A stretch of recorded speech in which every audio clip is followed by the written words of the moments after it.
Good afternoon, everybody. It's been a couple years since I sat down to make a video. Today I wanted to talk about information, how we get it, how we use it, and how more often than not it uses us. It used to be said that knowledge is power, and we're in the unusual circumstance now to where everybody has the internet, which means everybody has just about every piece of accumulated knowledge we've ever found on their smartphone. So that changes the dynamic some. Knowledge is no longer power. The ability to manipulate that information is what becomes power. When there's so much of it out there, it gets difficult to discern what's true, what's not, and unfortunately people act on it and they develop their worldviews based on what information they find that they're most comfortable with. There's a couple dynamics here that I'll talk about. One of them being cognitive dissonance and confirmation bias. Definitions for those is confirmation bias is when you hold a belief or thought or opinion and you seek out information to back up your belief and you discard information that goes against it.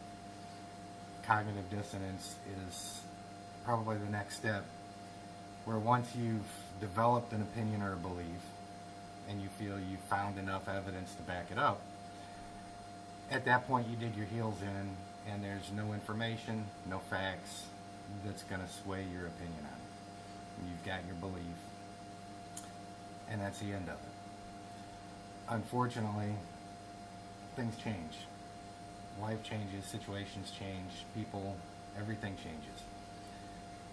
And you can't hold on to antiquated beliefs in the face of new information. You've got to let your views and your beliefs change according to new information that's provided. That's how we thought the earth was flat for a long time, and then people came to the realization, most people came to the realization, that it's no longer flat because new information was available to everybody. And our views adhere to reality instead of forcing or attempting to force reality to adhere to our views.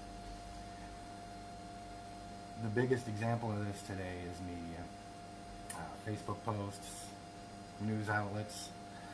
News outlets being the biggest one, of course, especially since most news outlets have opinion commentaries that are disguised on a news set to appear like news, but it's simply somebody pushing an agenda.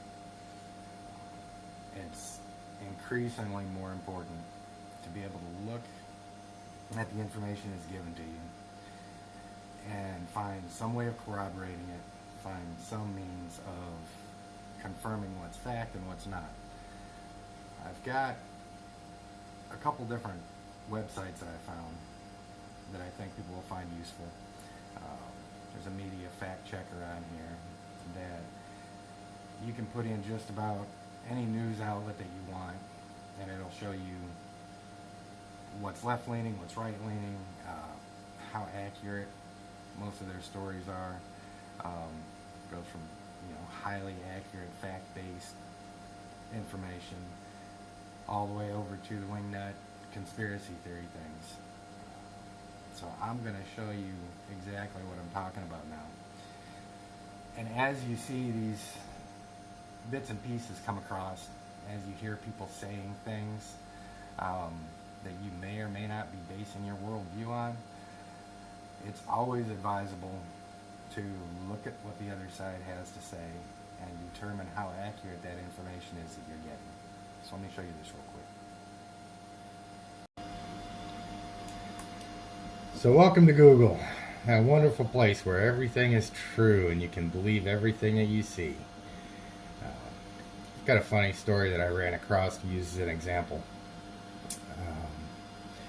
And it's from Florida, so anybody that's been to Florida may actually have reason to believe it. But let's see, this guy, zoo employee killed while attempting to rape an alligator, from World News and Daily Report. You see these things come across Facebook all the time, and one good starting place to determine whether something like this happened or not, it's called Snopes. I've already looked this one up. See it right here, SNOPES. And they do a lot of fact checking on junk news and things like that. So here's the ad, the article, and you go down and it makes the claim right here, states what the claim is, and then rates it as to whether it's true or false, and this particular site deemed this one to be false, and it gives you a little bit of an explanation why. Just like anything else, you don't want to take any one source as being gospel. So I've got another site that I will go and look at for these, and this one tends to be pretty reliable. It's called Media Bias Fact Check, right here. And you open it up, and you can get through all the nonsense on here to find exactly what you're looking for right up here in the search bar. I'll look up Snopes.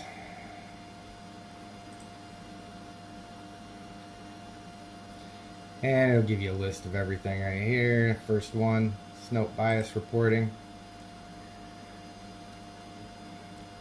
And it will show you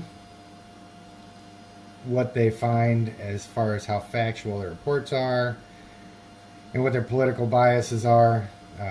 Extreme left, extreme right. For those of you that don't know, the blue extreme left would be extremely Democratic view, and red would be an extremely Republican view. As we all know, the truth always lies somewhere in the middle, and it's what you'll find on here most of the time. So we'll give you a brief description of it. So essentially, in this description, it'll tell you if you can't read it, because the text is too small. I'm not presuming anybody's listening that can't read. These sources have minimal bias and use very few loaded words. Their description of that is wording that attempts to influence an audience by using appeal to emotion or stereotypes. The reporting is factual and usually sourced, meaning they've actually researched most of what they post. And I'll give you a list of some of the least biased sources that they could use. And I'll give you a detailed report, history, who it's funded by, who it's owned by, and go into detail on it. So now that we've seen an example of what a fairly unbiased, highly factual source is, let's take a look at some of our favorite news outlets that are on TV all the time. Start with, let's start with CNN. Particularly near and dear to my heart, because when I was deployed, I remember sitting in the desert watching CNN reports thinking, what are these people talking about? That's not here. So,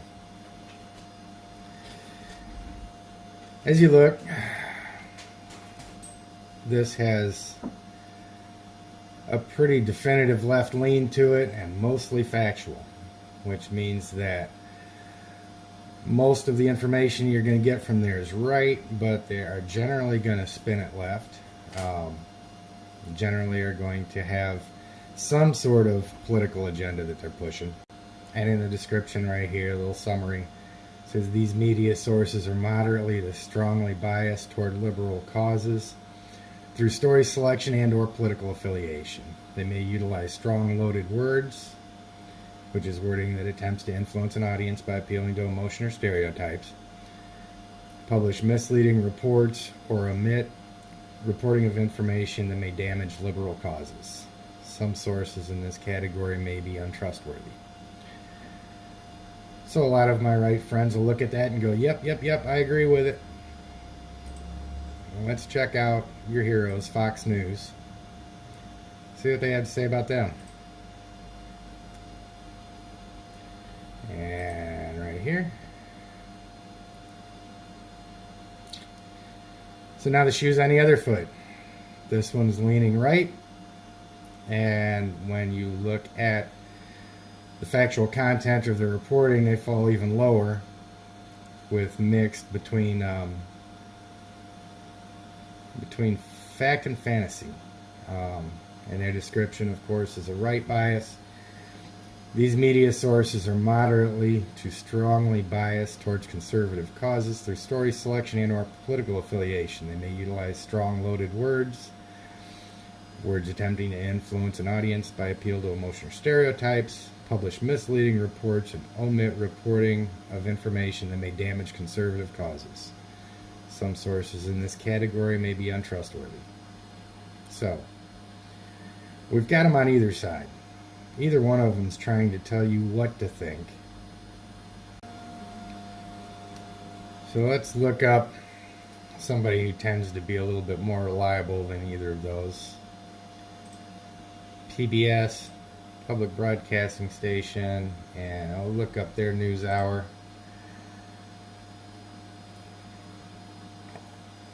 And we'll see they've got a little left of center bias here, but the factual content of their reporting tends to be really high. It's the important part. That's what we're looking for. We really don't care a whole lot whether they're leaning a little left or a little right. Everybody's going to have certain tendencies in that respect. The important part is the information's accurate. So PBS tends to be pretty reliable in that respect. Washington Post is another one that you'll see quoted quite frequently. Let's see about them.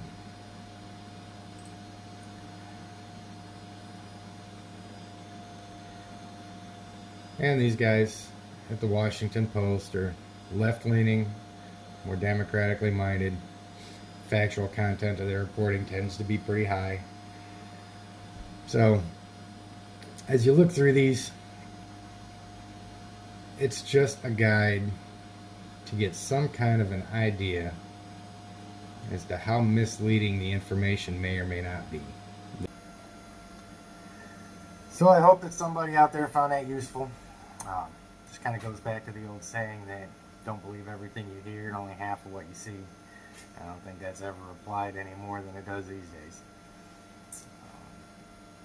Decisions that we make in reality are best based in reality. So I hope everybody has an outstanding new year, and maybe I'll see you out there. Bye.